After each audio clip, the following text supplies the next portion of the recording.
Hello, and welcome to another episode of Scavenger Life. This is episode number 173 at scavengerlife.com. We are talking about what's going on in our store this week. The thrilling life of eBay sellers. That's right. Those of you who are with us right now probably have heard us before, and your life is probably about as exciting as ours. Hey, I think we have an exciting life. Selling junk online. No, it's cool. It's almost like I feel it's a little bit of a secret society. Like it is. It absolutely is. That's a good way to put it. And, you know, people who maybe live in other countries just probably think it's so strange that all of us can make a living from just selling the junk and the detritus of our society. Like it's just so we met up with some friends of ours that are from the UK, and they were just talking about how Americans have this sense of just like vastness because our country is so huge and there's so much stuff and there's so many people, you know, compared to the UK, which is teeny tiny, yeah. You know? And there was a person on the blog who is from Finland. Yeah. And he or she said how they try and go and find stuff to buy and sell, but that there's just, they said, the people in my country don't waste stuff. Yeah, well, that's Scandinavia for you. Yeah, but it's good. I mean, at the same time, Americans are very generous, so that's one reason why this happens. People give stuff away. People give stuff away. Yeah. But actually, I will want to expand on that a bit later. I do also always want to add, we get a message or an email at least once a month where someone sees, or you know, you're listening to this on a YouTube, because we do put these up on a YouTube, and they're confused because they don't see us actually talking. And I just have to remind people, if you're listening to this is a podcast, so it's an audio version only. This can be up to an hour long, and we don't really feel there's a need for you to see our faces talking. Yeah. The idea for us is that you're actually listening to this while you're working. So we can join you for the first hour of you working. Maybe you're listing or taking photos or cleaning your items. And then when the podcast is done, you know, spend another 2 or 3 hours, and then that's good. Then you've done a good day's work. Jay's coaching you. I am. I'm coaching. Like, people get real confused. Yeah, it is really funny. People say, what am I doing wrong? I can't see you talking. It's just a podcast. Although I will say I do post videos on how to pack stuff. Yep. And I've been posting what sold in our store this week. Right. So this week is going to actually be an extra long video because we came back from New York. And I had 50 things to ship, and I videotaped a lot of those. Holy moly. So, plus stuff that's been selling this week. So, it's going to be a long video. And we've been selling a lot of weird items, too, just because... Yeah, we'll go through some weird stuff that we sold, but just random. I mean, our store is so random. Which is the way we like it. Yeah. You know? We definitely like it that way. It's more fun to list. I mean, I'll go through folders of stuff, and I'm like, I just listed a pair of designer pair of shoes and then like just a baseball hat. You know, it's just like what? And then like some kind of weird, like, I don't know, kitchen thing. Yeah, it's just so, but all that stuff sells. Yeah, because, you know, I think for us it builds into it's the scavenger hunt part of it. You know, when you're out there and you're seeing all this weird stuff. Yeah. The hunt is to find it for cheap, but then to try and sell it. So it's almost as exciting selling it as it is finding it. Yeah, absolutely. Or maybe it's more exciting to sell it. I think it's more exciting because then you made your money. Yeah. But yeah.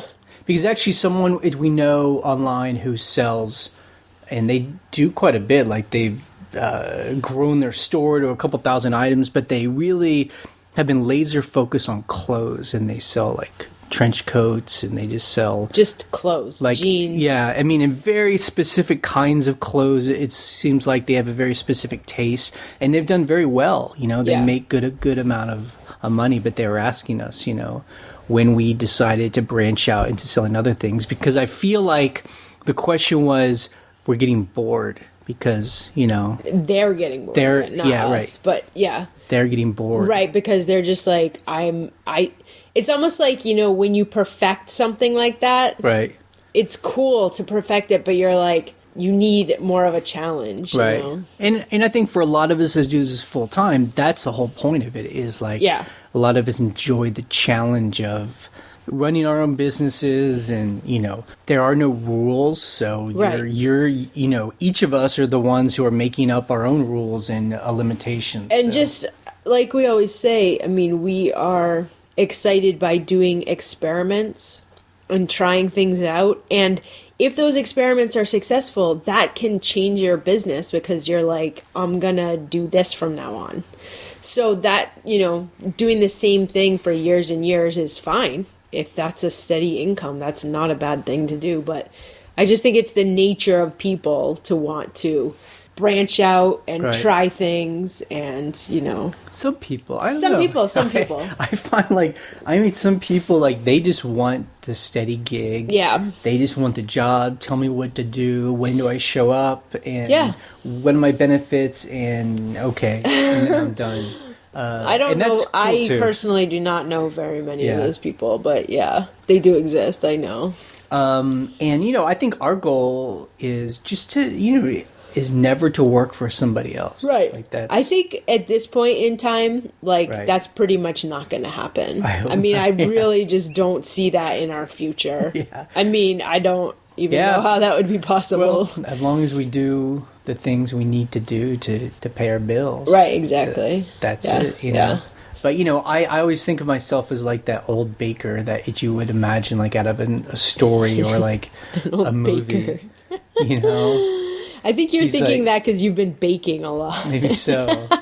But like, you know, where he's always worked for himself and he's old and it's working, but what he loves to do. And that's why Right. and that's, you know, it's when I think about what we're doing now and try to look at it through our lives. Yeah. That's the way I see it. Like there's not a time when it's retire. Or Yeah, stop, no, that just you know? doesn't, I mean, people Like- who retire are people who work for other people. Yeah. I mean, that's just, Right. Like I feel like we can get smarter with our scavenging and Yeah. selling, but I feel like it's something that's always just going to be a part of our lives. right, You know? right. You know, maybe I'm not going to sit down and spend 2 weeks listing a bunch of men's pants. I don't think you'll ever do that You know, again. maybe in 20 years we'll be more focused on something else. But, Yeah. you know, Well, like, it just, like I said, you can evolve the business so quickly Yeah. with eBay. It's amazing. and that's a good thing. So it was New Year's, you know, this past week, Yep. and you know, typically of us, the way we worked. like to do it is that we like to work during the holidays. Almost, I mean, that's so. Yeah, we worked on New Year's Eve, we Yep. worked New Year's Day, and it's great because you know why? It's quiet. Yeah. It's nothing's going on. We It's just like hung out. It's like the perfect time to work. Well, and the other thing too was we had just gone to New York for 9 days and kind of hung out, went out to eat, saw people, celebrated, you know, for Christmas.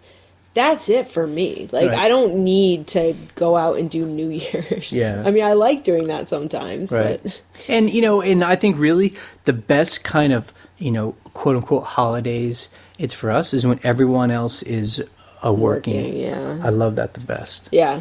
And then it's nice to take a vacation when everyone else is working Yeah. because then it's so quiet wherever you want to go. Right. Which That's is the opposite of everyone else. it's a nice thing. Yeah.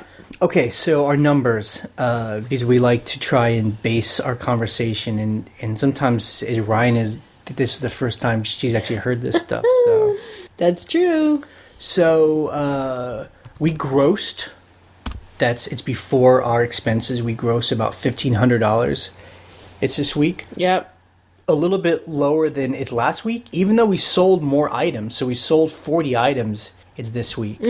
So, you know, our average cost was about, you know, $39, $40 per item, which is good. I feel good that we've been able to keep our That's a good average price. average price per item sold to up to it's $40. Yeah. But and so what the highest one was that flatware. Yeah, so we sold a set of vintage flatware, not silver. I always want to call it silverware, but it's not silver. Right. It's stainless steel, like mid-century modern flatware, and it was $125. It was just some generic brand, nothing fancy. So that's great. I love sales like that. Yeah.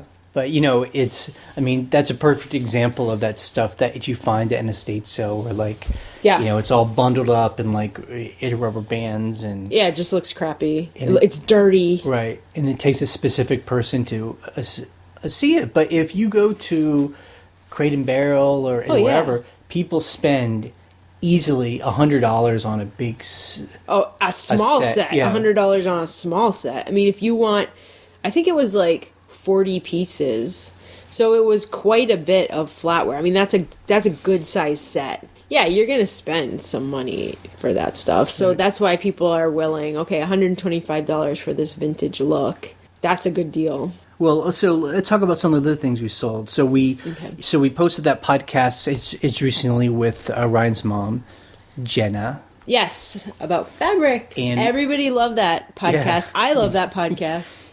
And your mom's a bit of a star. She's very much a... We should have her on more often.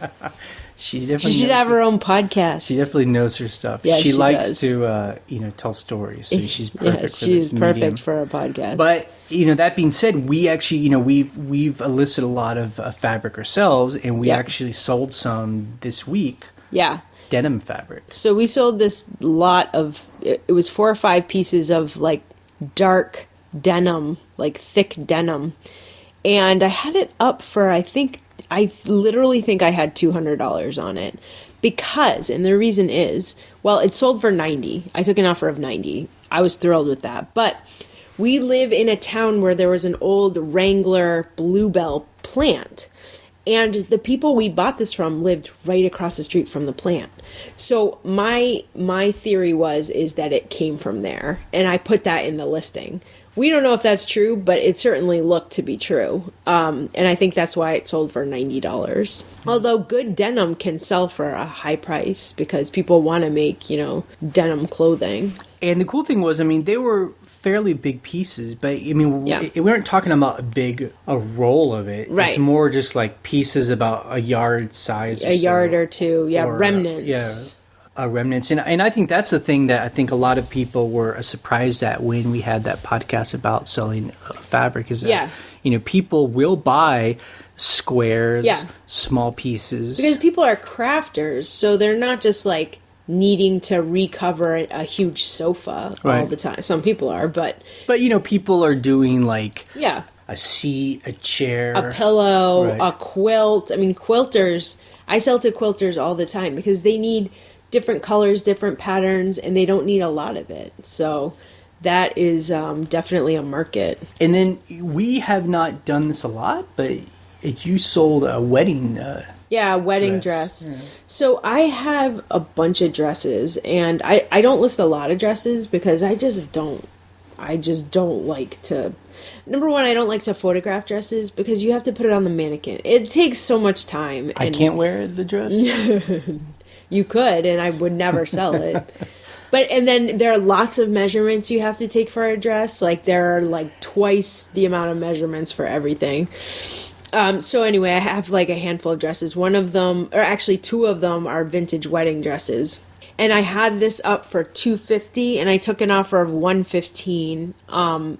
First of all, I'm thrilled to get rid of it. But second of all, it had some staining and some wear. They'll probably get it cleaned if they're actually going to wear it for a wedding. But the woman who bought it has a photography studio, so she might just need it for a prop or something like that. Staging. Yeah. So I find that people that focus on selling like a women's clothes like that. Yeah. It's a whole thing. It's a whole thing. Yeah. It's not just like 1 or 2 dresses. It's like you have like all those vintage sellers that are like high-end vintage sellers that have like models and like a photo background and like that's their thing, and they're successful at it because people buy from them because it's like, that's their thing. Right. And it's not my thing, and I don't want it to. At first we kind of thought it would be, but I just am not thrilled with selling dresses. I think it's an example where we started to buy them, and then we quickly realized we didn't like it. It wasn't fun. It wasn't, people would send some of them back because they don't fit right. Because, it's hard to... It's hard to, yeah. Especially a woman to figure out online if something's going to fit her or not. So. And the vintage dresses are frickin' tiny most of the time. So I was happy to sell that. But that's a good example. We have been taking a lot of low offers. Yes. It's this week, mainly on a lot of older inventory. And... Yeah. To me, it's another example of why I like a make offer. The buy it now, make offer, because when you have a week where you're just trying to clear out inventory, you can take low offers, I mean, it's more of a choice rather than putting it up on auction and kind of being forced to sell things cheap just because you have to. Yeah, like we had this vintage belt sander. It's like this big metal, handheld belt sander. I think I had it up for like $175. Someone offered $50. I was like, great. I want to sell this thing. I've had it for like 2 years. Yeah, those of you out there that it's no tools. I mean, this was it was a really nice, two-handed belt sander made of all steel, American made. Yeah, it's like Rockwell, which I think is now owned by Porter Cable. Yeah, I mean, but back in the days when it was really true quality. And it's unfortunate it didn't sell. Some of them sell for more. That's why we put it up for high. There's another model that everybody looks for. I forget what model it was, but this was not that model. Right. But $50, I'm happy. I'll sell it.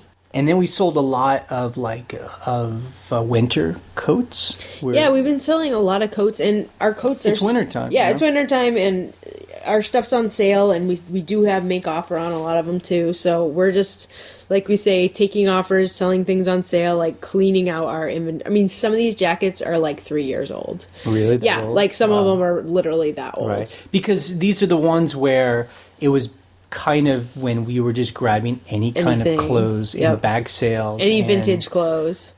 A lot of them either don't have any kind of brand on them or they aren't really that cool. Or like a couple are missing buttons, stuff like that where you're like, it's still a great jacket, but let's just, it's not. I mean, I think it just really, things like that show me how we've evolved where, I mean, when we were selling mainly clothes, we would sell things that had problems. Yeah, all the time. And we, and that's cool. I mean, people will buy them as long as you photograph them and show them and then sell them cheaper. Yeah. But we don't need to do that these days. I mean, we just try to get the best of the best clothing-wise because we have so much other stuff to sell that we find all the time. So we're really picky about clothes now, which we've talked about.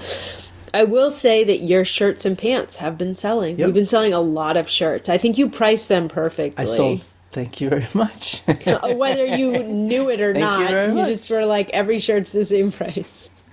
Well, I sold 5 shirts this week, which is good. That's a lot. When they're selling between $20 and $40, I mean, that's pretty good money, and I actually, since I'm new to actually listing on eBay, I'm more the photographer, but I've been listing and I enjoy it now.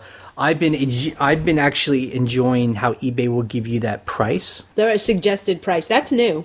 Yeah. Yeah, I'm pretty sure that's new. And, I don't always go with what they say. Yeah. But I see the price that they tell me, and they actually give you these sell between $9 and $28, and then they say sell them for $18. Then I'll go in research, and I normally put it on the higher end. Yeah, especially if it's a nicer brand, shirt, but not too high. I mean, I've been known to put stuff up for too high, where I'm like, this is definitely nice. It's like, just. Let's sell it for $25. That's fine.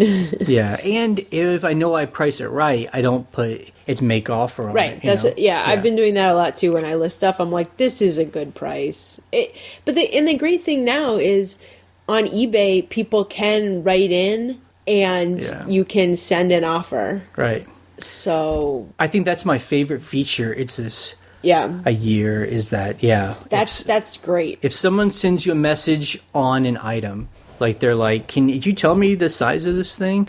You can then, it's reply back with an offer. And we do that consistently now. Should give them a couple bucks off. And, half the people will actually buy it. It definitely works. That's a good technique. So this week we have been, like we said, we've been listing, working and listing. I think we listed well over 100 items. Yeah, yesterday nice. Yeah. Yesterday it was freezing cold rain outside. It was a Saturday. Nothing else to do. Fire was going. The fire was going. I had a beautiful hot fire. It was like so warm and cozy in the house. I made some chicken soup in a crock pot. It was delicious. You literally did. That is so funny. Yeah, it was like chicken soup. Our cats were just like sprawled out around the house. And I listed 24, 25 items. Yeah. Just sitting here.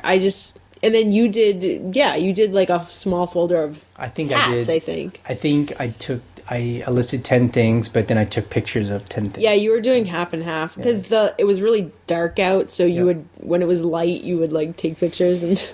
But yeah, so my thing is, I spent all those weeks doing like doing shirts, and I did pants, and now we just have this whole backlog of hats. And so I'm listing all these hats now too. And the thing about hats is, like, again, we price them between $20 and $40 depending on, do they look old? Do they look rare? Are they just whatever?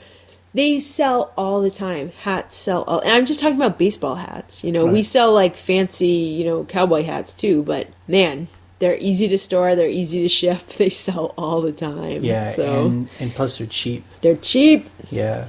You can buy them cheap, exactly. And, and the way I am good at a listing is I like when I just have a single template and I can just sell. It's fast. Yeah. I list, sell it again. Sell similar. And then just change it. And you just change the photos and anything in the listing, like the color and the brand or whatever. It's so easy, especially with hats. And, I think that I always have to remind myself when I am on these listing slogs where you're just listing the same thing, and I think that there's 200 hats I have to list. I just have to remember that the money doesn't come right away. Yeah, it comes it comes over time. Right. So I'll do all of these, and then over the next 6 months we'll sell a couple every week.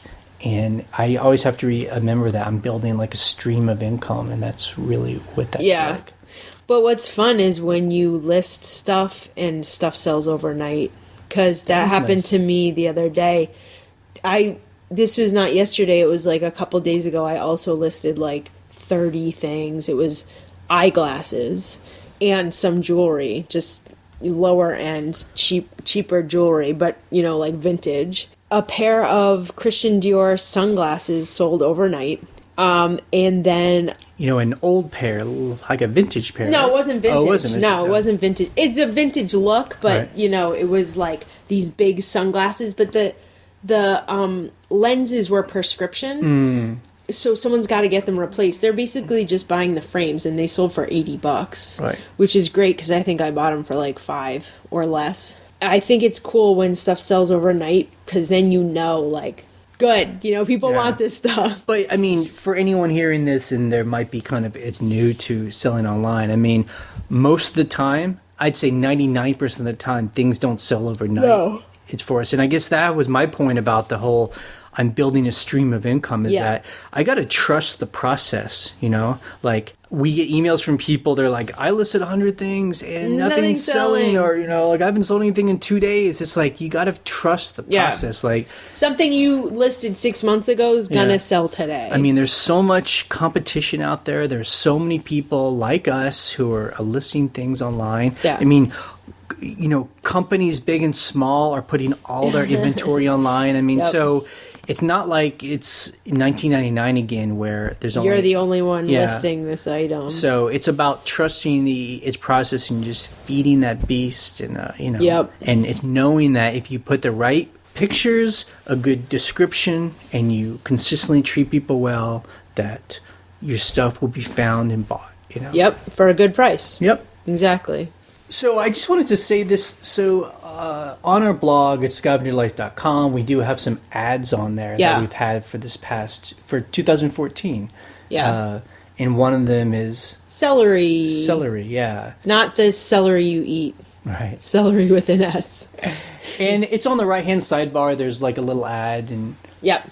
We just really like this company, and he's not paying us specifically to say this, but I just want to thank him because he helps support this blog. We do spend a significant amount of time doing this, and so it's it's nice to get a bit of cash to help pay our bills while we're doing this. Yeah.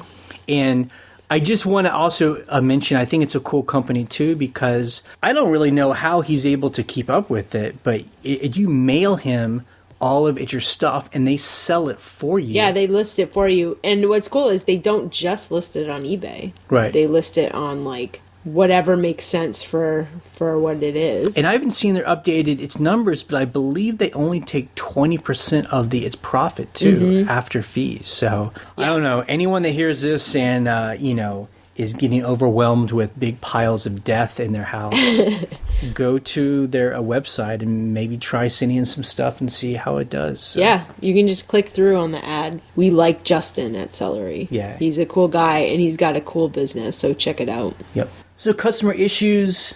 I can remember when the holiday season started, a lot of people were freaking out about eBay asking people to turn on holiday. Yeah, extended holiday returns. Right, where, if someone buys something November 1st, they can return it all the way to the end of January 31st. Right, so the end of this month. Because it's supposed to be like all a retailer. Someone buys a gift, gives it to someone on it's Christmas on December 26th. Is that what Christmas my God, is? You don't know when Christmas is. It's the 25th. The 25th. Oh my God. And then they have a month to return it. Yeah. And everyone was freaking out about it. I get it. We haven't had any issues with it. Right. We've only had one person who emailed us after it's Christmas time that said they gave a jacket that they bought as a gift. And it didn't fit. So it's returning it. And so it's cool, Yeah, it was not a big deal. So far, one. Right. I think we would have heard about it from now. Right. Speaking of returns, we bought something on eBay and we had to return it because it was item not as described. Yeah, it was seriously. Unfortunately, we bought this stuff and it came and it was all like cracked. It was all damaged, and the thing was, it wasn't just some of it was damaged. Most of what we bought was damaged. And it was a vintage. Right. So we always expect a bit of... Of wear. Of a vintage These were basically unusable items. Right. So the issue was this seller... It's just funny being on the other side of it. This seller did not have hassle-free returns on. So I had to request a return, but they weren't approving it. Someone can clarify this for me if you guys know what the process is, but I'm pretty sure the seller has to approve it so that I can then print a label to send it back to them since it was item not as described. And it's this person was, a seller that's been on eBay for a while, so they were telling us to do it the old way. Right. And that is just mail it back, so we would pay for it. And then once she got it, then they would refund our money, including the shipping. Shipping we paid. And I get that. We did that for a long time too. But I got to say, I really like the hassle-free. Hassle-free. I prefer it. I mean... And I know we were the ones who were skeptical too, and like thinking everyone was going to return everything and say it was our fault. We were paranoid. But I do like it that way because that way you can just print a label without having to pay for whatever. And I mean, in this case, it really was a damaged item, and I checked their listing again. They hadn't said anything about that. But even if it wasn't a seller's fault, and we wanted to return it, I don't mind paying to ship it back, but I like the fact that eBay would just print a label and just take it out of our account. I don't have to think about it. Right. So what I did was, because this buyer literally said, I don't know what you're talking about, approving a request or whatever. So I called eBay and explained everything, and they actually emailed me a return label, just a USPS, parcel return label. I'm assuming that the buyer has to pay for that. I'm thinking eBay's not just going to pay for that, but I don't know. But I mean, as far as numbers go, when we've had people return things and it's been our fault, and they print a label out, it's actually better for us that we do the hassle-free because the label they print out is the eBay cost. Yeah, it's a discount. Right. So it's USPS return postage, and that's like a cheaper rate for businesses. I think they do that on purpose for businesses. So instead of someone going to the post office, weighing the item, paying priority, putting insurance, like putting signature, confirmation, whatever their crazy thing that they put on it for so much money that we have to pay for, it's so much nicer because it's tracked, it's ready, you know. Yeah, and we've had that before where people mail something back and they do what you just said. Yes. They go to the post office and because they aren't paying for it, or because they know we're eventually going to pay for it, they do it the most expensive way. It's like $18. Sometimes they even buy a box at the post office and add that to the price. So anyway, it's nice this way for we them prefer to do that. it. Yeah. So anyway, I kind of forced the issue by calling eBay and being like, I want a label. This person does not understand what to do. So I think that is interesting because it is one of those things where, we, like a lot of sellers, don't always like the change that eBay puts on us. Right. But then the logic of it does kind of make sense as the system kind of unfolds and works out. I guess my biggest kind of bone to pick with eBay is how they lay this stuff out. I think a lot of times they don't give people enough like communication, a warning, enough communication, or a buffer zone where it's like they just started it and you're like for example, this is still happening. I have customers just mail me stuff back. They don't message me. They don't, say anything. They just put a note in the box, this didn't fit. And I'm kind of like, what do I do? Because I'm going to get a defect if I just refund them through PayPal. They never messaged me. It's a gray area, still. I still haven't gotten a good answer from eBay as to what to do. Right. For stuff like that. Really? So they haven't... I mean, the last time I asked, they're like, just send them a regular payment through PayPal, like not attached to anything. And I'm like, but then I don't get my fees back. Like it doesn't make sense. Yeah. So there's no good answer for that right now that I've found. And then as far as like its news goes, and anytime anyone has some interesting kind of eBay, it's news or whatever, we're always kind of interested. eBay news. People email us stuff. I mean, yeah. If it's stuff from e-commerce sites, I'm not interested. But other things, So someone, Steve, there's multiple Steves on the blog. Yes, there's several Steves. I don't think it's one of the regular Steves. He forwarded us an email from. It's Griff. Someone he had emailed Griff directly. A very famous Griff. From eBay Radio. Griff does answer emails. Yep. He says that in person every time. He's like their customer service guy. Yeah. So anyway, we were all complaining because global shipping program was turned off on many of our items if your item didn't have dimensions. Right. And what was weird was when we called customer service, me and several other people on the blog, they admitted because I didn't have dimensions. And of course, we were all livid because we were like, we were never told that we were required to do that. It's a holiday season. Yeah, it's crazy. And so he sent us an email from It's Griff, and Griff said, it's no policy change. It was just a technical glitch. Yeah, that's odd. That eBay just had a glitch, that it kicked all these things out of global shipping program. They didn't mean to do that, and then they fixed it, and now it's okay. So you don't need to have, the size of the item. Right. But the issue is, why wouldn't customer service know that? That's a huge program that they should know. A lot of tech companies these days, they will have a page on their site. It's like technical issue page. Right, like Twitter has it. Right, where or Facebook has it, where you can go to it's this page and they list exactly what's going on. So you aren't at home thinking like, is it just me? You. Like, what's the problem? That's always you go to this page and they tell you we're having this problem, we're working on it, blah blah blah. And eBay, as far as I know, I've never seen that page. Doesn't have that page. Yeah. And also their customer reps, they should have something where if there's a problem, all their customer reps get some kind of alert or update. Yeah, like something's going on. So when people call, they actually can tell you what's really going on. Like recently I had an issue on our server where our photos weren't showing up on eBay, and people were messaging us, I can't see your photos, whatever. And I actually went on Twitter, because we get it from this certain server company, and I looked on their Twitter, like, help, and they were like, yep, we're having an issue. It's known, everyone's stuff is messed up. We'll get it fixed. I was like, great. I'm so glad. I totally thought, they shut down my server, Right. But when you can get communication fast through Twitter or Facebook or, a page on their website. Right.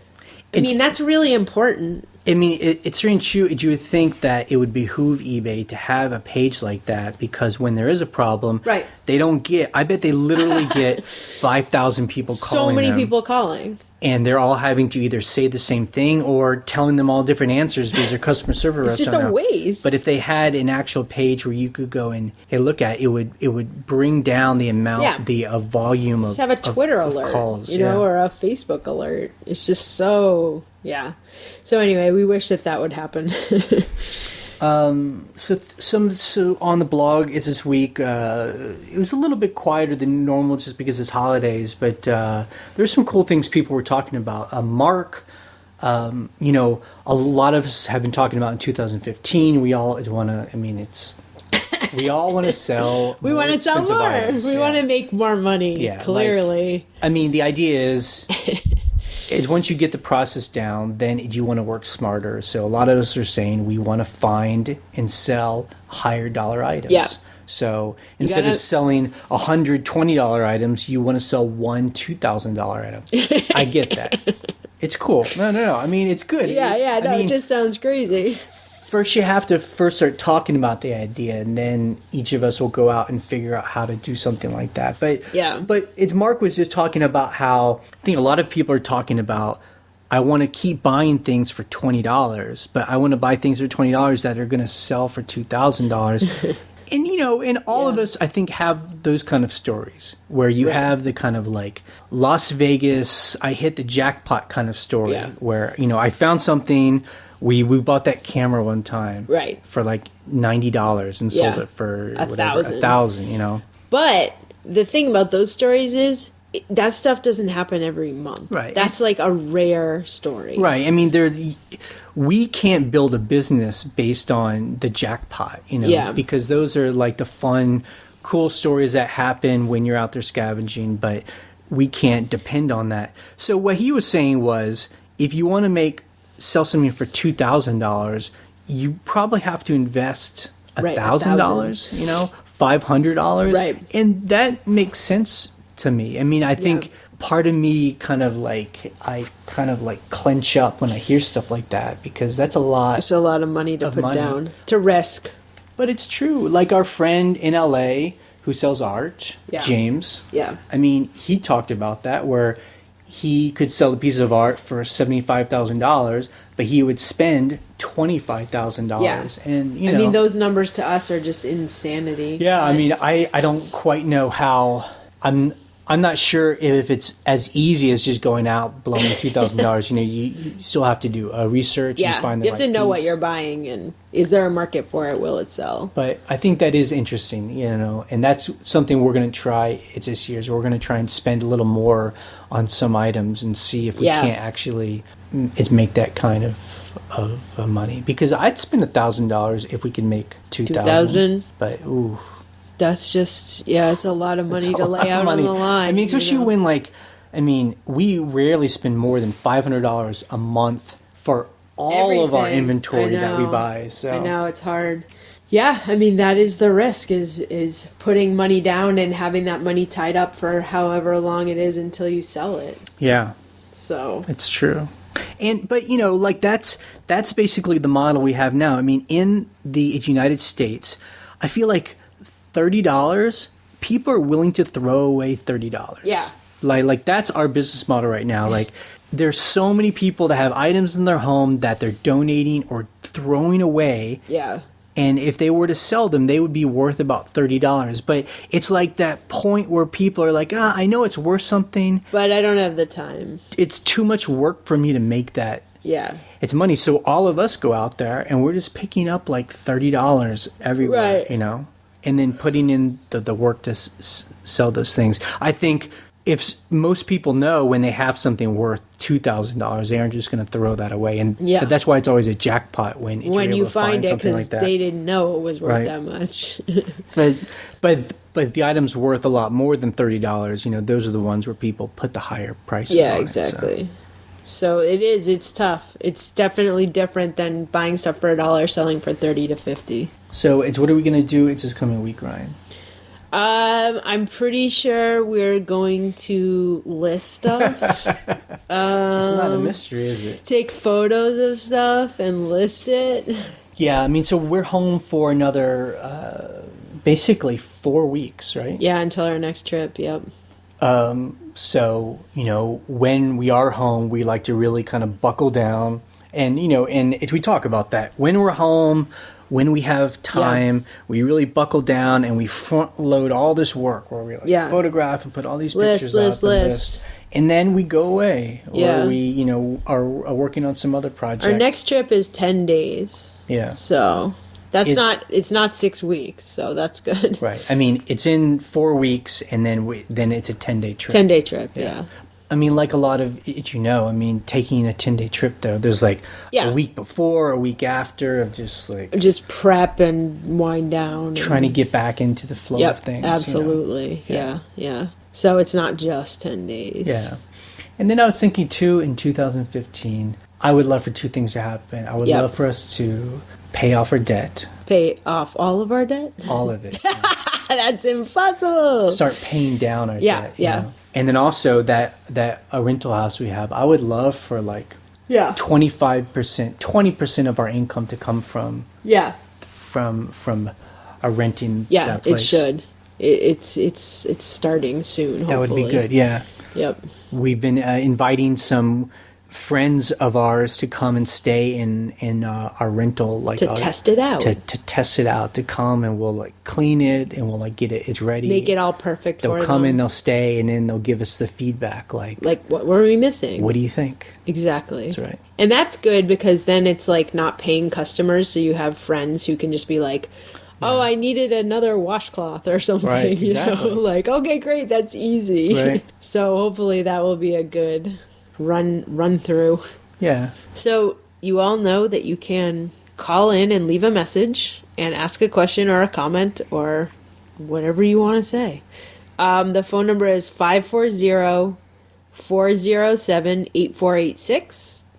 And we would love it if people from other countries called. If you can call on Google Voice or however, Skype. Yeah, I mean, it's nowadays calling overseas is not too big of a deal. Free, cheap. But it's fun for us because we like to actually hear people's voices and kind of hear the way they ask a question, and we're getting good feedback from other people because I think they like to hear other sellers people, talk. You know. Yeah. I know I do. I love hearing from people on the voicemail. Yeah. Our most exciting thing is when we get an email from Google Voice that says someone you have a voicemail, a message, and we get to listen to it, and then we talk about it. Yeah, we basically answer it to each other, like when people call, and then we're like, oh, we got to actually record that later. Yeah, it's good because sometimes we actually don't know the answers, so it gives us time to think about it. So ask other people.